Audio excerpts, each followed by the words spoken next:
All right, let's just jump right in. The world of work is changing faster than ever, and you know AI is the reason why. So if you're a student or just starting your career, you're probably asking yourself, okay, so what's the game plan now? Well, that's exactly what this is for.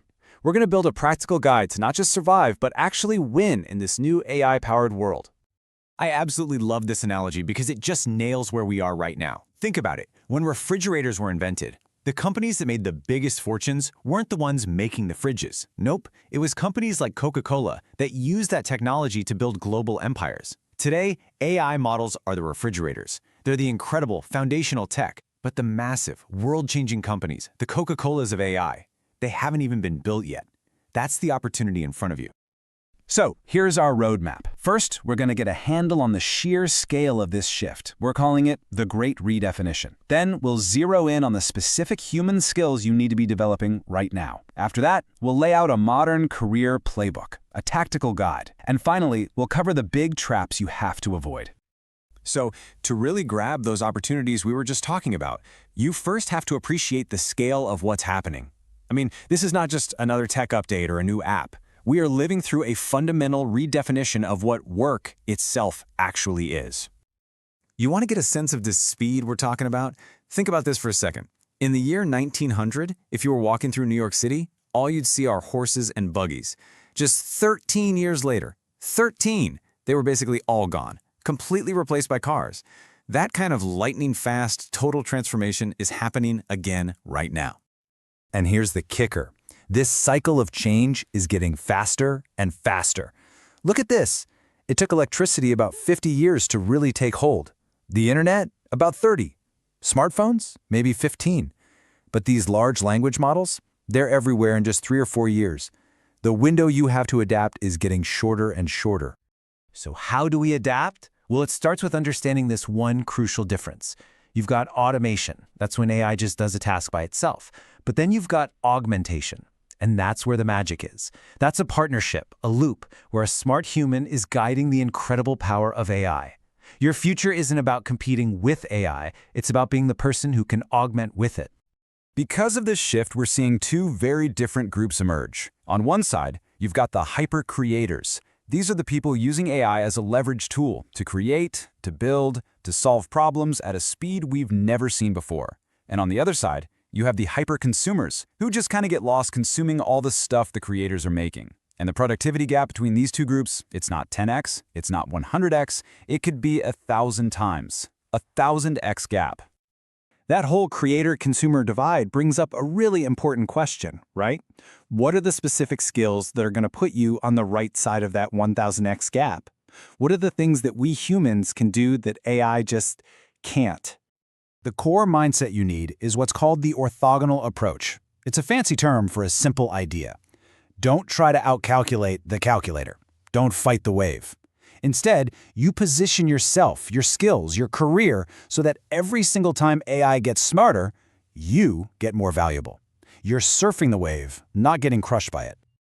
Okay, this is a really big shift in thinking. For a while, everyone was talking about prompt engineering. But that's already yesterday's news. The real skill now is context engineering. You see, AI is pretty good at fixing a sloppy prompt, but it can't read your mind. Your value isn't in writing a perfect sentence, it's in providing all the rich, messy, human context, the goals, the constraints, the background info that lets the AI produce something truly brilliant. And this is absolutely essential if you're in a technical field.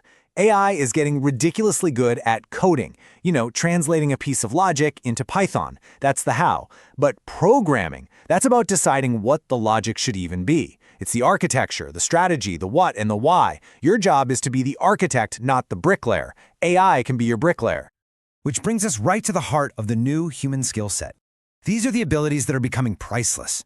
Things like sound judgment, real strategic thinking, that spark of creativity and, just good taste. The ability to see patterns that aren't obvious, and having a rich vocabulary to articulate your ideas with precision. Here's a perfect way to think about it. An AI can spit out 1,000 different sneaker designs in a minute, no problem. But it doesn't have feet, it can't wear them, and it has absolutely no idea which of those 1,000 sneakers are actually cool. It doesn't get culture, it doesn't have lived experience, it doesn't have taste. That's still our job. Okay, so we've nailed down the skills that matter, but now, for the million-dollar question, how do you actually apply them? How do you turn these ideas into a real career? That brings us to the playbook. Broadly speaking, careers are starting to split into these two main paths. You've got the AI operator. This is the person who is a master at using all these new tools to execute tasks and get things done at lightning speed. Then you've got the AI builder. This is the person who actually creates the tools and automations that the operators use. Both paths are super valuable, but they take different kinds of skills. So here's a really smart 3-stage plan. Step 1. Go all in on learning those irreplaceable skills we just talked about. Step 2. Get a job inside a winning startup. And I mean a winning one, a company that is actually solving a problem and making money. Just be a sponge. Learn how they sell, how they price, how they operate.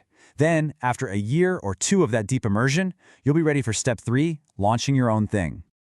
And if you're thinking, okay, but what job titles should I be searching for? Well, here you go.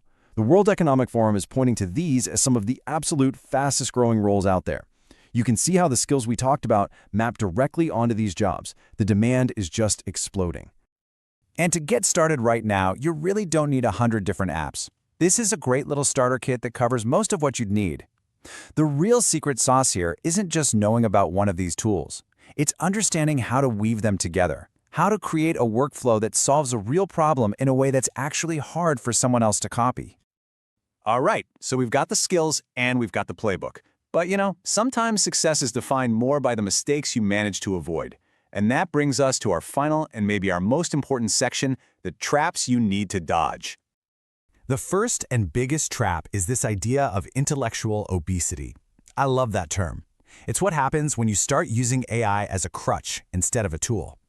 If you're always just taking AI's first draft and calling it a day, your own critical thinking muscles, they start to get weak. You have to use AI as a starting point, a baseline that you then improve upon. Next up is the vanity trap. And oh man, this one is so easy to fall into. It's that temptation to focus all your energy on building a personal brand before you've actually built real skill. Look, a brand that's built on a shaky foundation is a house of cards. Focus like a laser on getting amazing at your craft first. Substance first, style second. A powerful reputation will naturally follow real expertise. Now, this may sound a little intense, but it is so important. This new world is a marathon, not a sprint. Your energy, your physical and mental health is your #1 asset, period. It's a wild prediction, but some people seriously think that one day, top companies might want to see blood reports with resumes. Why? Because they're betting on people who have the long-term energy and vitality to win. So, we'll leave you with this one last question to really think about. In this new world, you have a choice to make every single day. Is AI your powerful assistant, amplifying your own intelligence, your own creativity? Or are you slowly, and maybe without even realizing it, becoming an assistant to its intelligence? The answer to that question will